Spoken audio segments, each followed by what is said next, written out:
I want to tell y'all a little story. Before my son was born, we had my husband and I had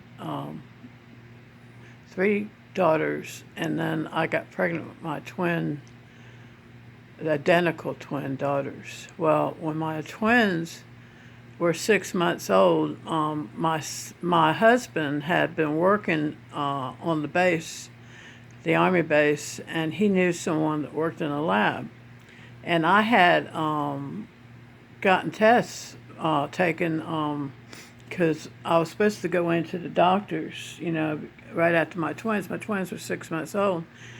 So he went in and took the tests to the lab, and he knew the guy that worked in the lab. Well, the guy that worked in the lab called him and told him I was pregnant again, because he had the results from the lab work. Well, my husband calls me on the phone, and he said, "Guess what?" And I said, "What?" And he said, "You're pregnant." I said, "What?" And he said, "Yeah, the guy in the lab called and said that you're pregnant again."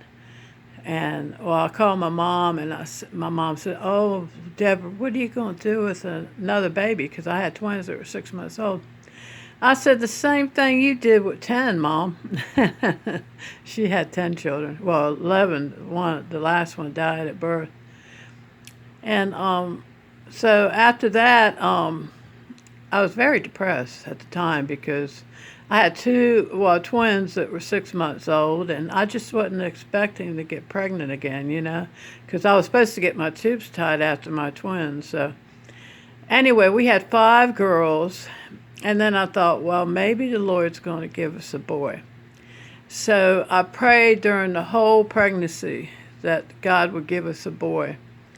Well, on the way to the hospital before my son was born, I was praying that he would be a boy, and I told the Lord in prayer, I said, if he's a boy, I'll give him back to you, and like Hannah in the Bible, Hannah prayed for a child, and she said, if you would give me a child, I'll give him back to you. And so I prayed that prayer. And when my son was born, it came to me, that he had a calling on his life. Right away, I knew it. I knew that the Lord was going to use him. And as he was growing up, when he became a teenager, he went to Texas, and he went to this Bible study or something in Texas, and he got saved and got on fire for Jesus. Came back home, and he was so on fire for the Lord. He kept reading the Bible. He was so ready to serve the Lord. And then these people that lived down the street from us had a rock band, a heavy metal rock band. And I knew that if he got up with those in that band, that he wouldn't continue his walk with the Lord. Well, he got in with that band, wanted to be a rock star, in the heavy rock metal band, and I knew right then that the devil was trying to take him on down that road, and then I started having these dreams and visions of my son in front of millions of people at concerts, and the Lord told me that he was going to use him, And so when my daughter died and him and his wife had to take in my grandchildren, he got out of this one band he was in called Pipestone, I think that's the name of it. But he was really with that band. He was going places, and when my daughter died, he had to quit that band to raise her 2 children. Well, took his whole life and put it into my 2 grandchildren, Rowan and Jacob.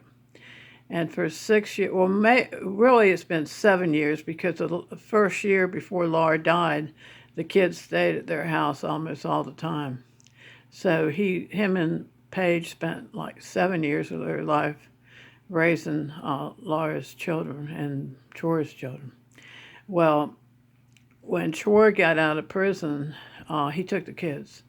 And my son and my daughter-in-law's heart's broken, because they love those kids. And all of a sudden, he takes them and won't let them visit or nothing. So it really is hard. It's really breaks their hearts. And I know I only, I've been praying about it, and I pray whatever's best for Roland and Jacob. What is best for them. That's all that matters. Really. And